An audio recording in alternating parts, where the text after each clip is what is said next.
Bonjour à toi. Aujourd'hui, je vais te montrer comment ordonner des fractions qui ont le même dénominateur. Alors, souviens-toi, le dénominateur, c'est le chiffre qui se retrouve en bas dans ma fraction.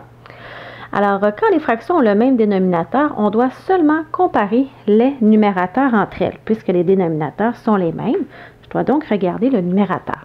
Ce qui est important de te rappeler que lorsque tu les ordonnes et qu'elles ont le même dénominateur, lorsque tu regardes son numérateur, c'est la fraction qui a le plus petit numérateur qui sera la plus petite et c'est la fraction qui aura le plus grand numérateur qui sera la plus grande.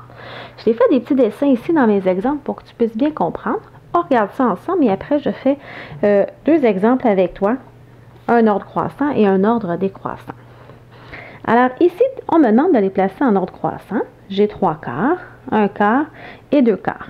Je les observe en première chose, ce sont des fractions qui ont tous le même dénominateur, donc je vais devoir regarder le numérateur pour les placer en ordre croissant. Je dois commencer par celle qui a le plus petit numérateur, le plus petit chiffre. Pourquoi? C'est lorsque je fais le dessin, je vois que j'ai la plus petite partie coloriée, c'est celle qui a le 1 quart. Alors, j'en ai une partie coloriée sur les 4. Donc, c'est ma plus petite fraction. Alors, je vais mettre ici 1 quart. Ensuite, je regarde dans celle qui reste, est-ce que c'est 3 quarts ou 2 quarts qui est la plus petite partie coloriée? C'est 2 quarts, j'en ai 2 ici sur les 4, ici j'en ai 3 sur les 4. Donc, je vais mettre 2 quarts et ensuite, je vais pouvoir placer 3 quarts. Donc, j'ai pu placer ici mes fractions ayant le même dénominateur en ordre croissant. Je m'en vais faire l'ordre décroissant ici. J'ai fait encore une fois des petits dessins pour t'aider. Alors, j'ai la fraction 3 cinquièmes, 2 cinquièmes et 4 cinquièmes. Je regarde en premier, ils ont tous le même dénominateur, donc je vais les placer en ordre décroissant en observant leur numérateur. Donc, plus le numérateur est élevé, plus ma fraction est grande. Souviens-toi, l'ordre décroissant, tu dois commencer par le plus grand. Alors, je m'en vais observer mes petits dessins. Ici, j'ai 3 parties sur 5. J'ai 2 parties sur 5 de colorier. Ici, j'en ai 4 parties sur 5. Donc, si j'observe mes numérateurs, qui sont les parties coloriées, je vois que 4 cinquièmes, c'est ma fraction qui en a le plus de colorier. Donc, je vais devoir commencer avec elle pour la placer en ordre décroissant. Alors, je fais 4 cinquièmes en premier. Ensuite, dans celle qui reste, je vais aller voir celle qui a la plus grande partie coloriée au niveau du numérateur, toujours. Alors, c'est 3 cinquièmes puisque j'en ai 3 parties coloriées et que la fraction restante, c'est 2 cinquièmes. Mon numérateur est plus petit que 3, donc j'ai ici mon ordre décroissant de la plus grande fraction à la plus petite.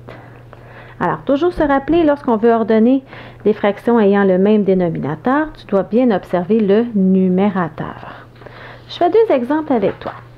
Je n'ai pas de dessin ici, mais on va utiliser la stratégie du numérateur à bien observer. Alors, on me demande de les placer en ordre croissant.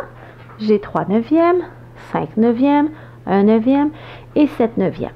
Si je me souviens bien, lorsque j'ai l'ordre croissant, je dois bien observer mes numérateurs. Je place la plus petite fraction à la plus grande. Et plus mon numérateur est petit, plus ma fraction est petite. Et plus mon dénominateur est grand, plus ma fraction est grande. Alors, si j'observe bien quelle fraction a le plus petit numérateur, c'est 1 neuvième. Donc, c'est sûr que c'est celle-là que je vais placer en premier dans mon ordre croissant. Je peux la barrer pour dire que je l'ai déjà utilisée. Des fois, ça nous mélange moins. Ensuite, j'ai 3 neuvièmes, 5 neuvièmes et 7 neuvièmes. Donc, je regarde celle qui a le plus petit numérateur, qui est ma plus petite fraction. Alors, c'est 3 neuvièmes. Alors, je peux aller l'inscrire.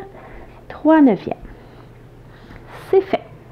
Dans celle qui reste, laquelle a la plus petite fraction, laquelle a le plus petit numérateur, alors j'ai 5 neuvièmes, 7 neuvièmes. Alors, c'est 5 neuvièmes. 5 neuvièmes est donc une fraction plus petite. Et je vais devoir terminer avec 7 neuvièmes, qui est ma plus grande fraction de toutes. Donc, mon ordre croissant est donc 1 neuvième, 3 neuvièmes, 5 neuvièmes et 7 neuvièmes. Je fais maintenant l'ordre décroissant avec toi.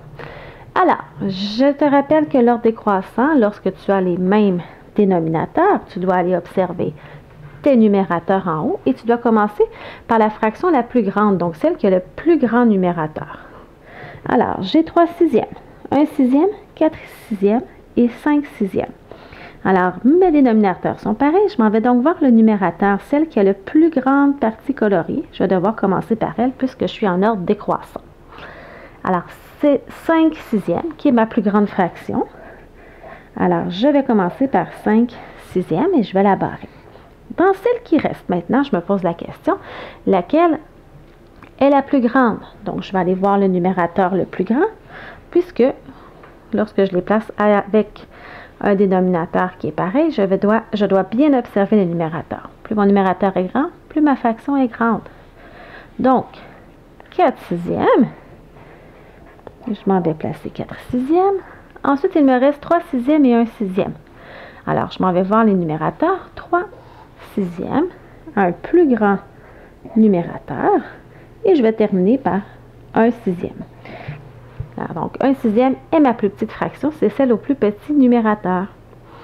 Alors, toujours se poser ces petites questions-là et y aller vraiment par étapes, ça devrait t'aider à placer et à ordonner tes fractions ayant le même dénominateur, soit en ordre croissant ou en ordre décroissant. Alors, n'oublie pas d'aimer cette publication et de t'abonner à ma chaîne YouTube.